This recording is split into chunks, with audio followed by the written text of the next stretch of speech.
Welcome back to News Talk. It was a rough weekend for the Washington Nationals in New York. The team dropping all 3 games against the Mets, squandering their lead in the NL East in the process. As the clubs enter the final 7 weeks of the year, it could be the surging Mets who have the momentum now. Their schedule is easier than Washington's. Michael Williams hosts the 19th hole Saturday mornings, 8 a.m. on 106.7 The Fan. And he joins us now. Welcome back. Good to see you. Always good to be here. A lot going on in the world of sports. Absolutely. And we begin with the Nats. This was an anticipated series, a series that people were looking forward to and hopeful about, but this was not the result we wanted.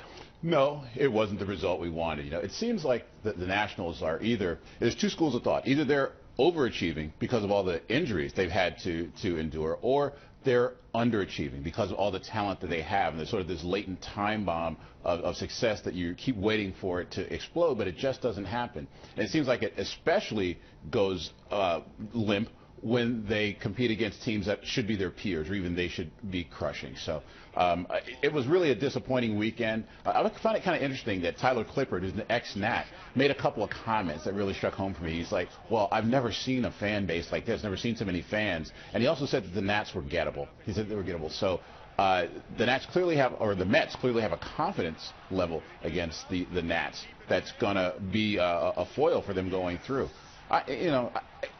This team still needs to have an identity, I think, and that's Matt Williams' job. Now, they have to decide how they're going to win games. That's during the regular season. But in the playoffs, there's only one way to win games. That's starting pitching, and that's long at bats. They have to be tough outs, and these guys seem to be neither when it really counts. And the offense continued to be an issue in New York. The Mets scored more runs, or as many runs, last night as the Nats did in the entire series. So we have Jason Worth back. We have Ryan Zimmerman back. Right. We don't have them back at full strength. This team is still working its way back to health, and the bat, the hitting, the offensive production continue to lag. Yeah, Rendon back to, back in the lineup. Look, they basically have their team now. They have the power part of their lineup back in, and those guys still have to take reps. They have to get pitches and work themselves into shape. And again, this is the time. This is the stretch run. They're healthy at the right time. So we'll see. Now that they have all the pieces back, again, I say it's up to the leadership of this team, Matt Williams, to get these guys in a position to make it work. And if it doesn't work this time, I think people are going to start to look, at the leader of that team and see, well, what's going wrong here? Do we have the wrong chef to manage these ingredients? In some ways, there's nothing more exciting in August, and particularly when you get into that magic, from a baseball perspective, sure, you get into that magic month of September, and when you have a pennant race, really there's nothing more exciting because there are so many games. It's not like the NFL where you get down to December and there are, each team has 2 games left. Okay, it's exciting, but in a way, baseball is special because you're playing just about every day. The scoreboard watching is intense. The calculations, the permutations are seemingly endless. The bad news being this is not going to be a walk. The good news being there will be drama, it appears, in Washington as the Nats and the Mets battle for what might be the only team from the NL East making the postseason. Well, that's exactly right. I mean, you do have the 2 wild cards, which create a lot of drama. That's one of the great things that baseball, has done, over the last, 15, 20 years, is add that wild card slot because it puts so many teams in the mix coming down the stretch, and it makes August, September very, very exciting for the fans. But again, I do agree with you that the Nats are going to make the playoffs. The issue then is how do they succeed in the playoffs? They have the pitching. Will they have the closer? They got a new closer now. My problem with them is they have 3 players right now who have 100 strikeouts. And the key when you think about those great Yankee teams, of the 90s and early 2000s, those guys didn't strike out. They went to the playoffs and they got guys who would create these 20-pitch at-bats, frustrate the other team's best starting pitcher, get deep into the rotation, and then, finally get their way in. We have to be that type of team, I think. When you have guys, I guess you have Ian Desmond, who's already struck out about a third of the times he's been at the plate this year. You can't succeed, I don't think, in playoff baseball with that type of hitting. So again, that's up to leadership to say we got to approach this in a different way, a winning way. Tyler Clippard talked about the excitement in New York surrounding the Mets right now. Their talent is maturing. They've been working hard to bring more talent in for the stretch run. You could just tell on the broadcast over the last night on national television and the 2 nights before locally that that there's a ton of excitement in New York about the Mets right now. Washington fans have been showing up. The attendance has been good, but we need to step up and be there to support the team because this is the start of the stretch run. You heard him say it, fans. You need to step up and support the team. And look, Washington as a sports team, it's very difficult for our arenas somehow, our venues to be 100%. Whatever it is, blank, fill in the blank, Nationals or Wizards or whatever. There always seem to be a fair number of the other teams' fans in there because we're such a transient city and there's a lot of people from a lot of places. Yep. So I don't fault the team for that. You know what breeds success and an excited fan base? Wins, rings. So if they go out and do their job, I think you'll see a very, very passionate, a very, very excited fan base. That one always follows the other unless you're the Chicago Cubs. Phone lines open as we talk this Monday with Michael Williams. He hosts the 19th hole on 106.7 The Fan. You hear him live 8 to 9 a.m. every Saturday morning. Phone lines open here for your questions and comments about the Nats, about golf, about the Skins. We'll be talking football in a moment. Join the conversation, please, at 703-387-1020. We welcome and encourage your calls. We will go to the phones as your questions and comments come in. Again, 703-387-1020. That is our number here. Talk about rings. The Washington Castles of World Team Tennis have done it again. You might not put it up there with NFL, NBA. Now, will be closing down Constitution Avenue for the Tick Tape Parade on that one? Because I got to make traffic plans. Maybe Hyatt Place. Okay. But, people can say, well, it's only tennis or it's only World Team Tennis. Give them credit for assembling a lot of talent and then going out and getting the job done year after year. Yesterday they beat the Austin Aces in a match that didn't have a lot of drama early, had some drama at the last minute. 5 championships running, I think 6 in 7 years. That's kind of cool. It is kind of cool. I mean, anytime you have success associated with the city, it's good for the people who are involved with it, good for the people who are passionate about it, and I'm sure that there's a passionate fan base out there for the Washington Castles, and I look forward to being a part of that. I'm waiting for my invitation, waiting for my ticket. Thank you very much. Michael on TV is where you find me on Twitter.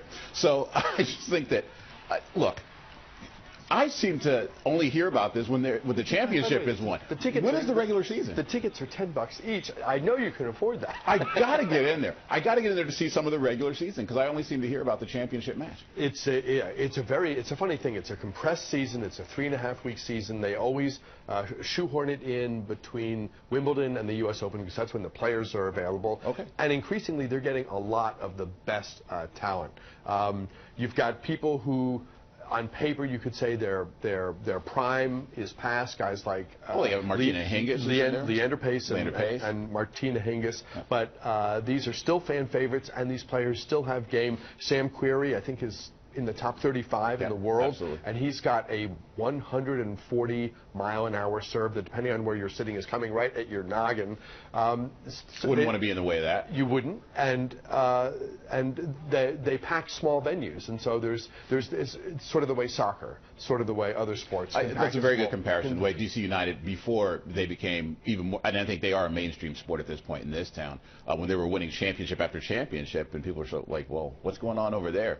Look, and I don't mean to mock. I certainly do not. When you watch in any sport, to watch the best at their game perform, it's a sight to see. So I would say for anybody, go out and see these guys because it's fascinating to watch it. I play a little tennis, and it has no resemblance to what those people are doing. It's spectacular to go out and watch some of the best in the world play tennis. So again, I say congratulations, Washington. Just the way when you're at a tournament and you see the world's best golfers, and there's nothing like seeing the guy, the woman right there in front of you hit the golf ball 300 yards straight as a rope. Something TV sort of conveys, but not really. It's the same with tennis. Being there just makes it a totally different experience. And what's different about team tennis compared to normal tennis, right, is that these guys are contractors. They're free agents. They're solo practitioners when they're out there playing 99% of the time. with team tennis, you have the weight of the team and of wanting to do right by your teammates and not let them down. So the stakes on paper are definitely smaller than Wimbledon or a major or even a City Open, right? But the dynamic that comes from being part of a team and knowing you're out there in the fifth set, you win, you win your set, we win as a team, you lose, we lose. It's palpable how much these people want to win, even on the smaller stage. It always adds a little bit. That's why the Ryder Cup is so popular, because of that team thing with golf. And when I was coming up, the Davis Cup was huge. And the national teams would compete against each other, and there would be, you'd go to Italy and guys are throwing coins on the court, at the U.S. players. You're right. Anytime when an individual sport switches into team mode, it adds a level of excitement and a level of camaraderie, and that's very attractive. So. Good stuff. And we're doubly blessed in Washington. Not only do we have a winner, a team that brings home bling every year, it seems, we have the Williams sisters, who don't get to play that often. And this year, because of injury, we didn't see Serena. At least I don't think we did. But we had Venus. But with the Williams sisters playing as like the marquee players for Washington, it means that the number one player in the world, and maybe the best of all time, is coming to Washington and playing in a 3,000-seat venue where you're up close, you're personal, and where your kid can go on the court afterwards and get autographs and a free racket. I mean, it may literally be the best $10 money can buy. It is very cool. And, the Williams sisters have done so much for this area, too. We love to see them around. The whole World Team Tennis, I mean, the whole Castles franchise with the Markine Foundation, with what they do with youth tennis development, with giving away. I think they've given away tens of thousands of rackets now, so that kids don't have an excuse not to play. You got the racket, you need a ball, you grab a friend, you're ready to go. It's not one of these things where they do it for 5 minutes for show for the cameras. This is something where they have sunk real roots and made a real commitment to helping young people and to grow the game. I mean, they are really serious about growing the game. So hats off to them. Hats off to them. 5 championships in a row. It is really amazing. Talking with Michael Williams of 106.7 The Fan. We are back with more News Talk right after this. Welcoming you back to News Talk in our conversation this Monday with our man Michael Williams, host of The 19th Hole, which airs Saturdays at 8 a.m. on 106.7 The Fan. Some people plainly love what they do, and you, as a listener to the show on Saturday mornings, where golf is only the beginning of the conversation, I get the sense that you are just, you probably get in at 6 a.m. Well, no, you don't get in at 6 a.m. I get the feeling that you absolutely love preparing for the show and doing the show each week. I do. Actually, I get up at 5 a.m. that morning and start checking for things that may have happened overnight, checking for results on different tours and that sort of thing. But you're right. I mean, I'm so glad that the enthusiasm comes through, because I love the game. I think it's a noble sport, a fun sport. It's something where you can participate. Anybody can participate on some of the greatest stages in the world. I can't go shoot hoops at Madison Square Garden, but I can go to Bethpage, and see if I can do what Tiger did in 2002. So it's a great game, so many aspects to it, and I just love it and hope other people do. And you create good conversation. You bring a lot of people into the mix, so it is well worth getting up early if you're not up early on Saturday mornings and checking out the 19th hole. We're early in camp, but it's already sort of becoming an interesting year for the Burgundy and Gold as they try to rebound from a last place finish in 2014. It's been talked about a lot, but I guess it's where we'll start. The pressure that's on the coach, the new personnel guy, the new general manager, and the quarterback, for whom the future was ransom. All these guys need to produce during the course of the upcoming season, or it's going to be a difficult conversation 10 months from now. It'll be a familiar conversation. It's like, what's going on with the Redskins, and wait till next year, that sort of thing. Look, they're out in Richmond at their training camp. By all accounts, fan participation in that is down like 60%, 70%, that sort of thing. And they're not sure if that's because of the time of year, different factors. But one big looming factor is just sort of this feeling of impending doom that you have about this team. There's so many question marks. You do have the quarterback, which is the number one issue. Who's going to play quarterback? And apparently nobody's really lighting it up right now and saying they're stepping forward and saying we're going to do great things with this guy. this is Robert's year, financially, personally, career-wise, everything. He's got to step up, do something special this year, or you could probably say that his strings probably run out in Washington, D.C. Any quarterback needs good pieces around him, and there's some reason for optimism that the team is starting to assemble more of the pieces you would need on offense, particularly where the front five is concerned, and the defense is showing some signs of improvement. I think the team will have a better line. The hope is they will have a better secondary, although Friday's injury could imperil that progress. But to the extent that no one guy on a team of 45 does it by himself, some of the pieces I think that you would need to be a playoff contender maybe in burgundy and gold right now. Yeah, I think they do have some nice pieces. You know, again, Deshaun Jackson turned out, really quite well, for this team and really produced quite well. I think that there's now an understanding that Alfred Morris is the type of back who can be an every down type of guy. He's durable, he produces, he plants that foot and gets upfield. I think that you do have some pieces here, but again, there's so much that goes into building a championship team. And you say one guy doesn't do it all, but it does all start and end at quarterback, because you really don't have a lot of championship teams that make it that far without an outstanding quarterback in this league. It's a quarterback's league right now. So, again, a lot of pieces there. You have hopes for the defense. You think the offense is going to take a step forward, maybe a half step forward. But if that quarterback play doesn't improve, it doesn't really matter. Robert Griffin III took the NFL by storm in his rookie season, running a system that was clearly designed to make the most of his considerable talents. He was a threat to run on every play, and defenses, same is true, of course, of Russell Wilson. Defenses were plainly flummoxed by the read option. We're a long way from 2012, and Robert Griffin is a different guy. He's been injured. We think that his injuries have affected his willingness and perhaps his ability to take the sort of punishment a running quarterback has to take. Can he excel in a different system? I don't know. But clearly, Jay Gruden wants him to run a different system. If he wanted to put him in the same system that he excelled at with the Shanahan, he'd have it. I mean, he'd have done that thing. He clearly wants him to do something else, and he clearly wants to put a guy in there who can run his system. I question at this point why the guy was hired if he wasn't going to take this guy as he was and make him successful, because he was the guy who supposedly made Andy Dalton so great. I question whether Andy Dalton is so great, which makes me question if Jay Gruden is such a great teacher. All that aside, we are where we are now. We got Jay Gruden. We got Robert Griffin. What can this guy do? I've always felt that Robert Griffin was a track guy who could throw a football. I'm not sure that he was ever, in his mind, fully a quarterback in the way that Russell Wilson is. When Russell Wilson runs, he puts his head down, escapes trouble, and immediately is acquiring targets down the field. And you don't see Robert Griffin having the ability to do that. He's got a lot to learn to be a quarterback. Can he do it on the fly and in this compressed period of time? Not sure. And you talked about at the outset how the crowds at camp seem small so far. If the fan base, which is so beleaguered and has been just dragged through the mud by this really dysfunctional and underperforming franchise for so long, if they don't perceive that the quarterback of the future, the quarterback taken to the playoffs, is on the roster now, then how could you be excited?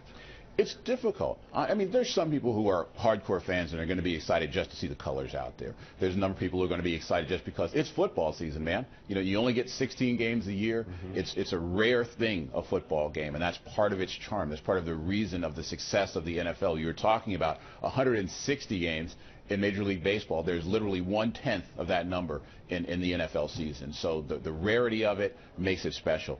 And you'll go out and root for that team because we've been rooting for them for 40 years. But with the passion, is there the hope? Is there really a feeling that this team is going to be successful in there? It's difficult to say. Again, it's another team that has to come up with an identity. How do we win? What does winning even look like for us? Is it a defensive struggle where we beat down and hold teams under 20 points and then we win? Do we go out and score 35 and then we win? I don't even know what success looks like for this team at this point, and I'm waiting for somebody to tell me.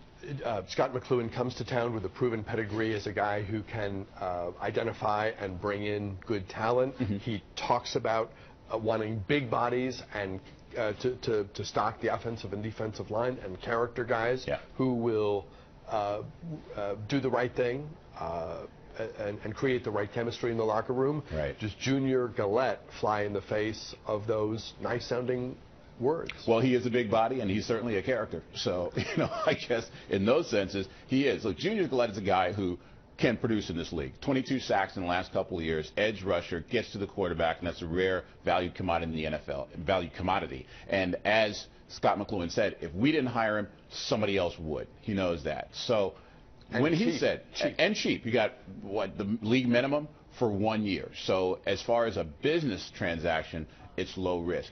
My thing is, you'd like to see the guy follow through with what he said, and I'm talking about McLuhan. He said we aren't going to have bad guys. Clearly, that's a relative thing. What's bad to the New Orleans Saints ain't necessarily bad for Scott. He said, I sat down and talked to him. It was very intense. We talked for 2 hours. We talked about everything, and we were face-to-face and nose-to-nose. And he told me the truth. And he told me the truth.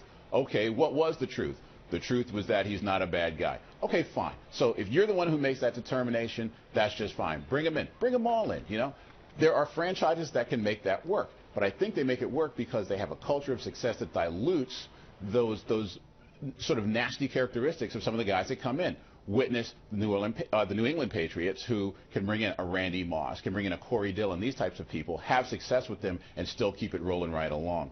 If we have the type of leadership from the top that neutralizes bad characters and actually makes them better and successful, that's just great. I just haven't seen the proof of it yet. We only have 60 seconds left. Let's talk golf. Yeah. Tiger made the cut, struggled on the weekend. Troy Merritt, a guy with talent who had never broken through, broke through at the Quicken Loans National. Troy Merritt's best finish on the tour was a runner-up finish last year in the St. Jude FedEx Classic. Wins this year, sets the course record at RTJ with a 61 on Saturday, and I didn't see a 61 out there. Nice to see Tiger relevant for a change. Didn't break through it and get into the top 10, but he was relevant. Hit some good shots, and there's some hope to build on going into the PGA Championship. So good for him, and congratulations to RTJ on a great tournament. You guys did a spectacular job hosting the event. Until the end, when Merritt extended his lead, you had a bunched-up leaderboard, and maybe not the biggest names in the sport, but a sense of anyone. 20 guys were in position to win, and that's always fun. Yeah, you had Fowler out there, Rose out there, some good guys. This is the first time I've been to a tournament on Sunday where Rose has competed where he hasn't won. He's won like $8 million when I've been there on Sunday. So sorry, Justin, I didn't come through for you. And Prince William County looked fantastic on TV. I wasn't there, you were, but it was beautiful. Totally gorgeous. Stunning. Big win. Yeah. Hashtag big win for Prince William. Saturdays, 8 to 9 a.m., 106.7 The Fan, our man, Michael Williams. Thanks for stopping by. My pleasure. We are back with a program note right after this.